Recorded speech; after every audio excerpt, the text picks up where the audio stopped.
हज़रत इमाम हुसैन ने मदीना क्यों छोड़ा? जब हज़रत इमाम हुसैन को मालूम चला कि यजीद उनको मारना चाहता है, तो उन्होंने अपने परिवार की हिफाजत के लिए मदीना छोड़ने का फैसला किया और मक्का जाने का फैसला किया। जब आप मदीना से मक्का के लिए जाने का सोच रहे थे, तब हज का महीना भी चल रहा था, यानी काफ़ी लोग उस वक़्त पवित्र शहर मक्का में हज के लिए जा रहे थे। आपने भी फैसला किया कि आप भी हज के लिए जाएंगे। बस यही सोचकर आप मदीना से मक्का के लिए निकल गए। जब आप मक्का पहुंचे तो उनको कूफा, जो कि उस वक़्त इराक का एक शहर था, वहां से काफ़ी लोगों का समर्थन मिला।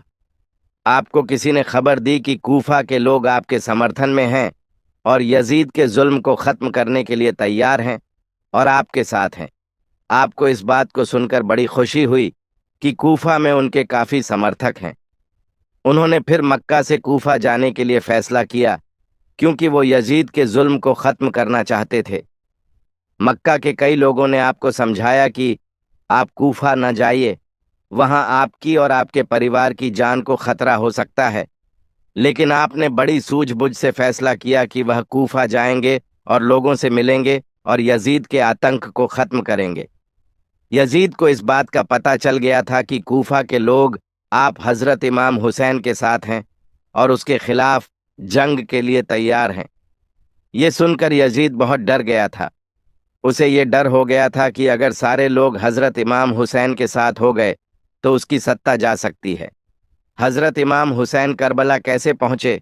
जब आप कूफा के लिए मक्का से रवाना हुए तो यजीद ने अपनी सेना, जिनकी तादाद हज़ारों में थी, आपके पीछे लगा दी। इतनी भारी संख्या के आने का अंदाज़ा जब कूफा के लोगों को लगा तो बहुत से लोग डर गए और उन्होंने हज़रत इमाम हुसैन का समर्थन करने से मना कर दिया। कुछ लोग ऐसे भी थे जो यजीद की सेना से लड़ने के लिए तैयार थे, लेकिन ऐसे लोग बहुत कम थे।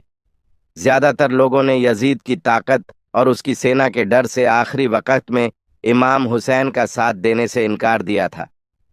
जब इस बात का पता हज़रत इमाम हुसैन को लगा तो उनको लग गया था कि यजीद अब उन्हें नहीं छोड़ेगा और उनकी मौत निश्चित है।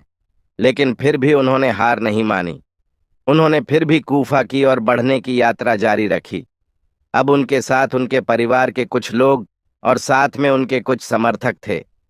यजीद की सेना आपको कूफा नहीं जाने देना चाहती थी, इसलिए उन्होंने कूफा के रास्ते पर अपनी सेना लगा दी और इमाम हुसैन के काफिले को कूफा की जगह करबला की ओर जाने के लिए मजबूर किया। करबला, जो कि उस वक़्त की एक बीहड़ जगह और गर्म रेगिस्तान था, जहां सिवाय बंजर जमीन के कुछ नहीं था।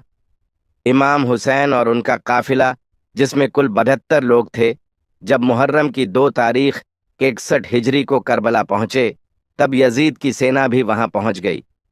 मुहर्रम की 7 तारीख को यजीद की सेना ने करबला में मौजूद एक नहर, फरात नदी अलकमा नहर पर पहरा लगा दिया, ताकि हज़रत इमाम हुसैन और उनका काफिला पानी नहीं पी सके, और अगर पानी पीने आए तो उन्हें उसी वक़्त मार दिया जाए।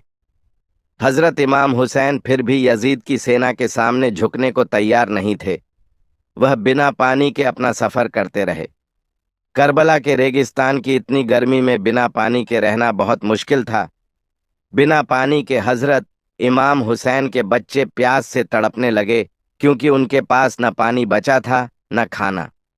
बिना पानी और भूख के रहते हुए उन्हें 2 दिन हो गए थे। इमाम हुसैन करबला में यजीद से लड़ना नहीं चाहते थे। वह बस अपने परिवार को वहां से निकालना चाहते थे, ताकि वह किसी तरह कूफा तक पहुंच जाए।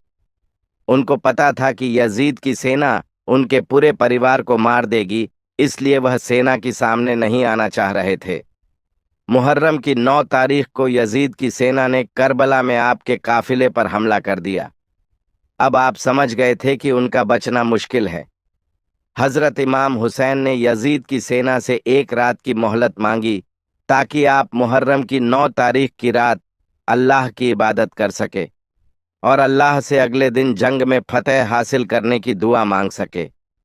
यजीद की सेना उनकी इस बात को मान गई और उन्हें, यानी हज़रत इमाम हुसैन को, 1 रात की मोहलत दे दी, क्योंकि यजीद की सेना को मालूम था कि ये लोग बिना पानी खाने के रह रहे हैं और 1 रात में तो ये और कमज़ोर हो जाएंगे।